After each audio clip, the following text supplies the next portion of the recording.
What's up, guys? Welcome back to Streamline Builds. Today we are looking at putting in a Spartan Locker into a Toyota V6 8-inch third member differential. And if you look over here, I've got a very crusty old 410 gear ratio third member that came out of this rear end we're working on.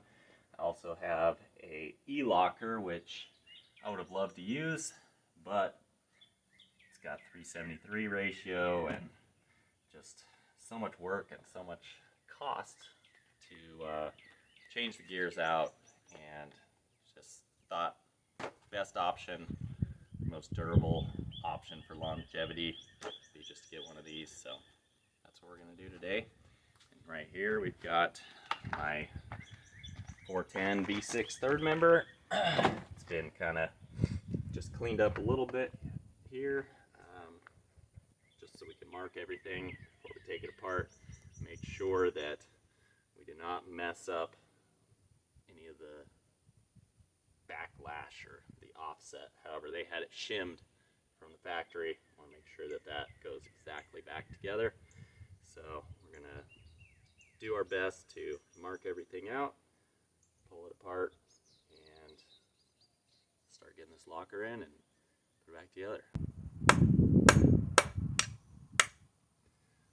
So, just trying to make sure I get as good a marking on there as I can, and also going to use a paint pen and do another mark just to make double sure. Line those up exactly tight and nice. Make sure that that's as close as it can, so because this whole thing just turns and spins and comes in and out with the threads, so do not want to screw it up.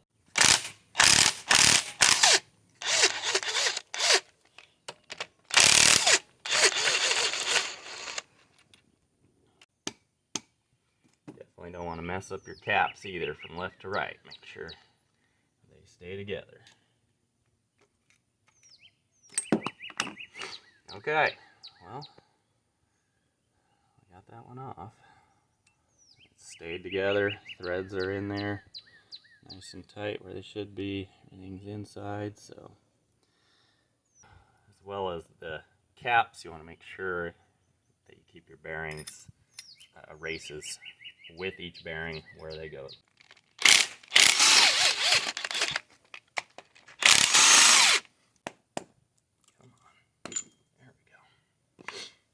So inside here, it's just bare casting, nothing came out with it, no shim or anything like that, which means they're all here. Make sure we keep track of all those parts and get it back exactly the way it came apart. So first we've got our spider gear sitting on top. We're just going to take all these little guys off. You could use them for skipping stones or make some kind of art project for Father's Day. Whatever you want to do. And basically we're just going to pop our new pieces in and reassemble it. We're getting rid of these washers, spacers, thrust washers. Doesn't want them. If you put them in, it'll probably work, but it'll be too tight, I'm assuming. So pull this spider gear out, take the thrust washer off. Would you birds just quiet down? Trying to film a video here. It's just killer. There we go. Alright, next we'll take our new driver that comes in the kit without the wood shavings. Take our little pins with the spring sitting inside. Set it right in there like so, so it's springy.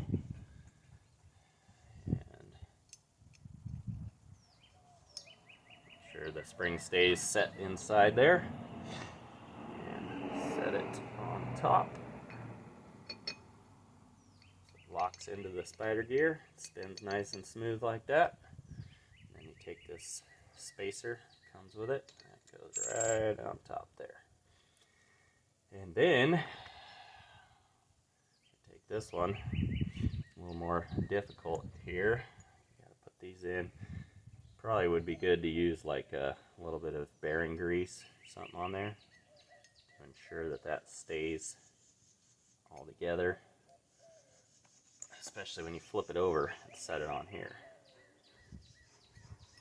So these little notches right in here, those need to sit on top of the opposing shafts there, and these ones in turn need to sit right on there. So use my fingers and set it up.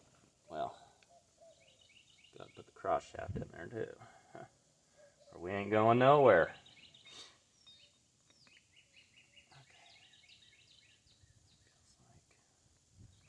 Gotta go in the right spot. There we go. Line it up. Get this guy to sit right back in. Make sure it's uniform, squared up. And then set this right back on. Make sure my shafts are in. Everything's squishy and rotating proper. There we go. That is good. And next, we will reinstall our cap with the other spider gear.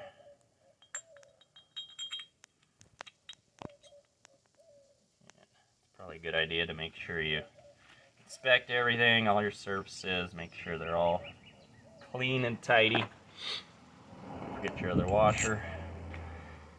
And I'm just going to hold on to the spider gear teeth inside here so it doesn't slip out. Line up my cross shaft divots, and that's pretty much it right there. We just need to try and hold it together and flip it over. Now put our bolts back in. If everything went right, they should line up nicely and be able to start the threads by hand. Cinch these down in a cross pattern. Make sure everything goes in nice and uniform. And this will be the part where you probably hold it with your friend or put it in a vise and torque it to spec. Stand it up here. There we go.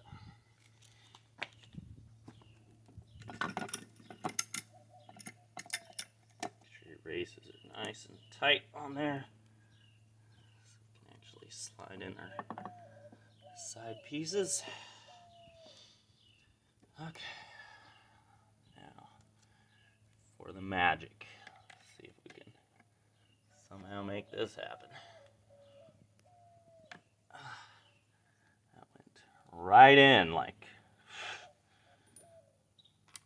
some kind of definite magic trick. That was amazing. Let's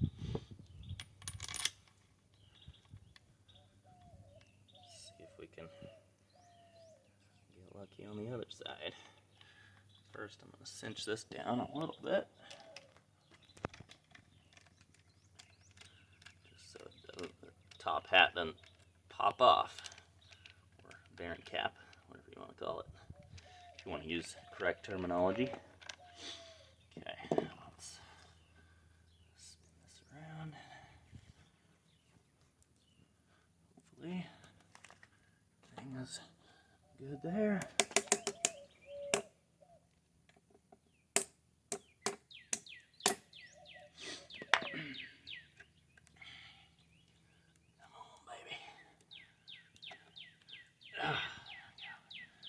Alright.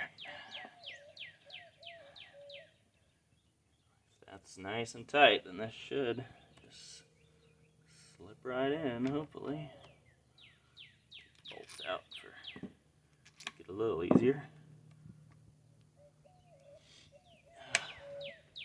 Okay. We're good to go. Now we can just torque it down. And then we'll clean our mating surface and it'll be ready to throw back in the axle housing. got everything super clean on the housing and the third member here. Putting on some RTV in place in lieu of a factory gasket, just because this isn't going to leak and chances of a gasket leaking are a bit higher. So I prefer this method, and I like to let the RTV sit up for maybe like 5-10 minutes before I go ahead and throw it in, just so it gets firmed up a little bit, and then throw it in place and just work it down. Alright. Ah! Monster!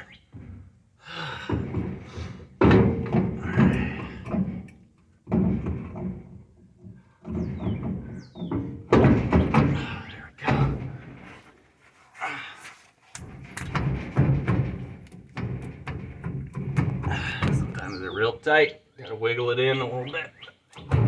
Just make sure you're seated all the way. Don't forget your lock washers.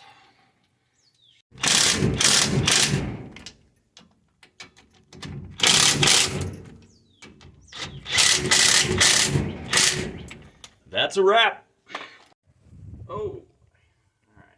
Just lubing this axle shaft up a little bit and the seal so it doesn't go in dry. Got all new brakes and seals and everything for this, but a lot of work in between. Come on in here and see what we're doing. Just sliding the axle shaft back in. We're trying to. There we go. We're seated. Right in here, we're just putting our nuts back on. And we'll call that good. Now this thing is going to be ready to do some legit burnouts, and we won't be embarrassing ourselves out on the county square or in front of the bar when we leave, you know. Alright guys, thanks for tuning in. If you like this video, please give it a thumbs up, tell your friends, and be a subscriber. I'd appreciate it. And coming up soon, we'll be ripping the old motor out of this Scout. And if you notice, it's got Toyota axles under it. And we're not skimping on the motor either. We're going Toyota 2JZ. Big single turbo on it. This thing's going to be awesome. Can't wait. And you should be excited too. So I'm ready to tear up the streets in this thing, do some awesome burnouts, and we've got a lot of work ahead of us. But I've swapped these motors into other vehicles and old vehicles before too, and ain't no thing. So we'll see you next time.